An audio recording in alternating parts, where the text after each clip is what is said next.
হাতি দুইটা স্থানতে সম্ভাব্য কোট শেষকৃত্য কৰিব পৰা যায় তাৰ কিছু প্ৰাৰম্ভিক আমি কাম কৰিছিলোঁ আৰু আজি আমি তিনিওগৰাকী বিমল বৰা ডাঙৰীয়া কেশৱ মহন্ত আৰু মই আমি তেখেতৰ জুবিন গাৰ্গৰ পত্নী গৰিমা গাৰ্গ ডাঙৰীয়ানীৰ লগত আমি সৰু সজাইতে আলোচনাত মিলিত হওঁ আৰু আমি যোৰহাটৰ ৰাইজেও যে বিচাৰিছে তেখেতৰ সমাধি যোৰহাটত হওক এই কথাখিনিও আমি অৱগত কৰোঁ কৰাৰ পাছত তেখেতে গৰিমা গাৰ্গ ডাঙৰীয়ানে আমাক জনায় যে দেউতা যথেষ্ট বয়স হৈছে 85 বছৰ বয়স হৈছে দেউতা অসুস্থ এই মুহূৰ্তত দেউতাক আমি যোৰহাটলৈ লৈ নিব পৰা অৱস্থাত নাই দেউতা গুৱাহাটীতে আছে 2 নম্বৰ আমি গুৱাহাটীতে আছো আমাৰ সমাধিটো আমাৰ ঘৰৰ আশে পাশে হলে ভাল কাৰণ আমি মাহেকে পখেকে আমি সমাধিলৈ যাব বিচাৰিম দূৰত হলে আমাৰ কাৰণে অসুবিধা হৈ যায় গতিকে যোৰহাটৰ ৰাইজৰ প্ৰতি গৰিমা গাৰ্গ ডাঙৰীয়ানে কৈছে যে তেওঁ মোৰ সম্পূৰ্ণ শ্ৰদ্ধা আছে ভক্তি আছে আৰু তেওঁলোকে যি ধৰণৰ আবেগ তেওঁলোকৰ অনুভূতি প্ৰদৰ্শন কৰিছে মই তাত অতি সন্মানিত বোধ কৰিছো কিন্তু আমি গুৱাহাটীৰ আশে পাশেই তেখেতক সমাধিস্থিত কৰিলে শেষকৃত্য ইয়াতে সমাপন কৰিলে আমাৰ সুবিধা হ'ব বুলি ভাবিছো এই কথাখিনি গৰিমা গাৰ্গ ডাঙৰীয়ানে আমাক কয় আমি সুবিধা অসুবিধা আৰু আমাৰ প্ৰস্তুতি আমাৰ যিখিনি আছে এই গোটেইখিনি কথা আমি জনাম যে যোৰহাটত কৃষি বিশ্ববিদ্যালয় মাটি দিব বিচাৰিছে জিলা প্ৰশাসনেও মহবন্দাত সম্ভাব্য মানে সুইটেবল ল্যান্ড মহবন্দাটো আছে সৰবাইবন্দাটো আছে কৃষি বিশ্ববিদ্যালয় লিচুবাৰীত দিব বিচাৰিছে এই গোটেই অপচনখিনি আমি তেওঁৰ আগত দাঙি ধৰো আৰু গুৱাহাটীতো আমাৰ যিখিনি অপচন আছিলে অপচনখিনি দাঙি ধৰো আৰু গোটেইখিনি তেখেতৰ আগত দাঙি ধৰাৰ পাছত তেখেতে যোৰহাটবাসী ৰাইজৰ প্ৰতি সেৱা জনায় আৰু তেখেতে হাতজোৰ কৰিয়ে কৈছে যে যথেষ্ট ছিংগাপুৰৰ পৰা আহি পাওঁতে পলমো হৈছে গতিকে আমি গুৱাহাটীৰ আশে পাশে আমাক সমাধিস্থ কৰাৰ কাৰণে তেখেতৰ শেষকৃত্য কৰিব লাগে এই কথাখিনি তেওঁ মত প্ৰকাশ কৰিছে মই আগৰ পৰা যোৱাকালিও মই কৈছিলো যে আমি চৰকাৰে স্থান নিৰ্ধাৰণ নকৰো পৰিয়ালৰ মানুহে স্থান নিৰ্ধাৰণ কৰিব আৰু তেওঁলোকে নিৰ্ধাৰণ কৰাৰ পাছত বা এটা বাছনি কৰাৰ পাছত আমি চৰকাৰখনে সকলো সহায় সহযোগিতা আমি আগবঢ়াম হেমতে আমাৰ কামখিনি আমি কৰিব বিচাৰিছো মুখ্যমন্ত্ৰীয়ে যেহেতু দায়িত্ব দিছিল মুখ্যমন্ত্ৰীৰ টুইটটো যদি পঢ়ে তেতিয়া হলে খন্তেক আগত আজি আবেলি তেখেতে যিটো টুইট দিছিল এই টুইটটোক দি কোনোবাই এইটো কৈছে যে স্থান নিৰ্ধাৰণ কৰিলে টুইটটোত স্পষ্টভাৱে উল্লেখ আছে প্ৰস্তাৱিত প্ৰপ'জড শব্দটো সোণাপুৰৰ যি টুকুৰা মাটি হাতীদুৰাৰ যি টুকুৰা মাটি চাফচিকুণ কৰিবলৈ দিয়া হৈছে সেই টুইটটোত স্পষ্ট আছে যে ইট ইজ প্ৰপ'জড হেতু কোনো চূড়ান্ত কৰা হোৱা নাই কাৰণ মাটি এটুকুৰা সুইটেবল হ'বনে নহয় সেইখিনি চাবলৈ হলে মাটি টুকুৰা প্ৰথমে পৰিষ্কাৰ কৰিলেহে আমি প্ৰকৃত ভিউ এটা আমি পাব পাৰো তাক সাফা কৰিলেহে আমি ভিউ এটা পাব পাৰো গতিকে স্থানটোক আৱৰ্জনা মুক্ত কৰা বা হাবি জংগল যদি আছে তাক পৰিষ্কাৰ কৰা বা অন্য কিবা বস্তু যদি আছে তাক পৰিষ্কাৰ কৰা সেই কামখিনি কৰি কৈছে এটো প্ৰস্তাৱিত এতিয়া আমি গৰিমা গাৰ্গ ডাঙৰীয়ানীৰ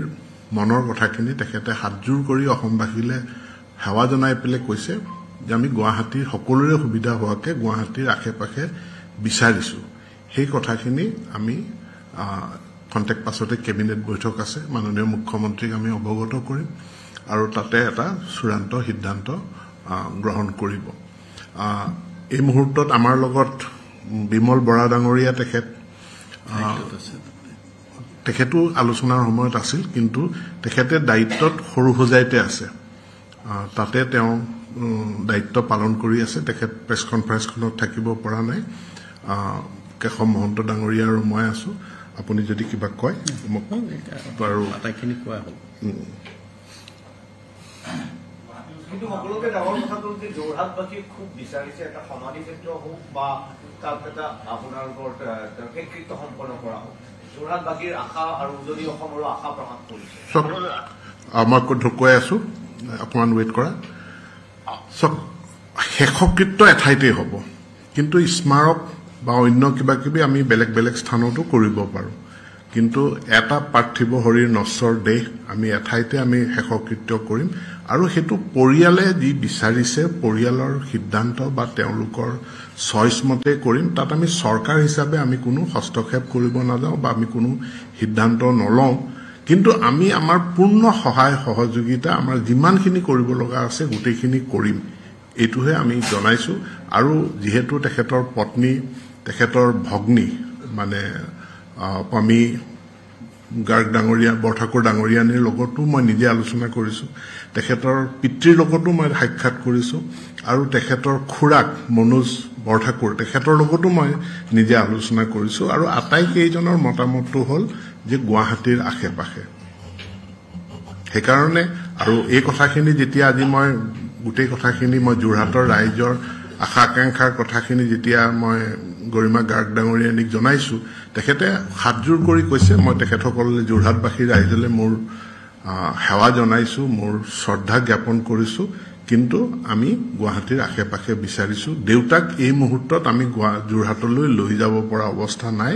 দেউতা অত্যন্ত অসুস্থ আৰু দেউতাৰ বয়স হৈছে আমি দেউতাক লৈ যাব নোৱাৰো আৰু দেউতাক নোযোৱাকৈ আমি কেনেকেনো শেষকৃত্যটো আমি কৰিম এই কথাখিনি গৰিমা গাৰ্গ ডাঙৰীয়ানীয়ে কৈছে আৰু এই কথাখিনি মই আপোনালোকক অৱগত কৰিলো যেহেতু ছচিয়েল মিডিয়াত কিছুমান কথা চৰ্চা হৈ আছে আৰু এতিয়া আমি এই কথাখিনি আমাৰ কেবিনেটত আমি জনাম বিমল বৰা ডাঙৰীয়াত আমাৰ লগত আলোচনাত গৈছিল তেখেত এতিয়াও সৰুহজাইত আছে আৰু গৰিমা গাৰ্গ ডাঙৰীয়ানীৰ কাষত আছে তেওঁৰ লগত কনষ্টেণ্ট টাচত আছে গতিকে তেখেতকো মই দুআষাৰ ইয়াৰ ক'বৰ কাৰণে অনুৰোধ জনাইছো বিমল তোমাৰ কিবা ক'ব লগা আছে যদি আমি এইখিনি আলোচনা সাংবাদিক বন্ধুলৈ মই নমস্কাৰ জনাইছো আমি আজি আমাৰ অতি আপোন মৰমৰ শিল্পী জুবিন গাৰ্গদেৱৰ নশ্বৰ দেহ সকলোৱে অশ্ৰুসিক্ত নয়নেৰে আমি আদৰি আনি তেওঁৰ মাতৃভূমি পোৱালোহি তেওঁ গৃহও পালেহি আৰু এতিয়া ৰাইজৰ দৰ্শনৰ কাৰণে সৰুহজাইত ৰখা হৈছে অজস্ৰ গুণমুগ্ধ লক্ষ লক্ষ জনৰ অশ্ৰুসিক্ত বেদনাহিত মনে সকলোকে দুখী কৰি তুলিছে কিন্তু তথাপিও শেষবাৰৰ কাৰণে নিজৰ আপোন শিল্পীজনক চাবৰ কাৰণে সকলোৱে ঢাপলি মেলি আহিছে আমি শ্ৰদ্ধাঞ্জলি অনুষ্ঠান আৰম্ভ কৰোঁতেই প্ৰচণ্ড বৰষুণ বজ্ৰপাত তাৰ মাজতো জুবিন গাৰ্গৰ অনুৰাগীসকলে শেষ শ্ৰদ্ধা যেন সকলোৱে কৰিয়ে যাব গতিকে এনে এজন শিল্পীক আমি হেৰুৱাই নিয়মবান হৈছো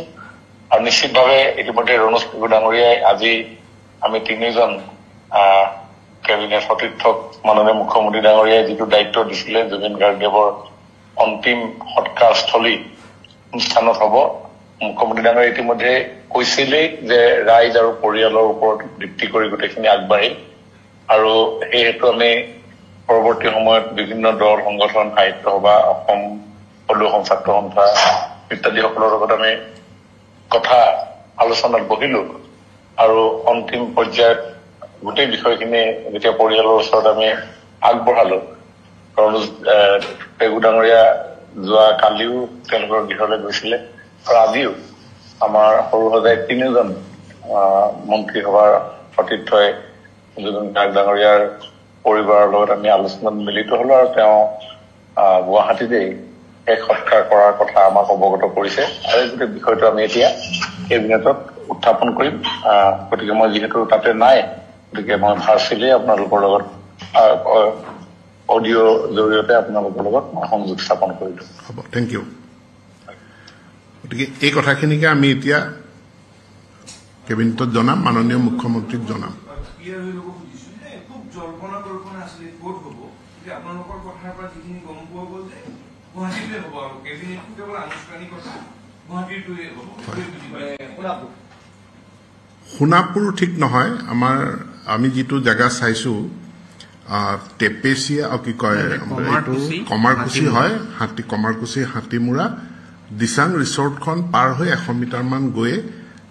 নেশ্যনেল হাইৱেৰ একদম ফাৰ্ষ্ট প্লট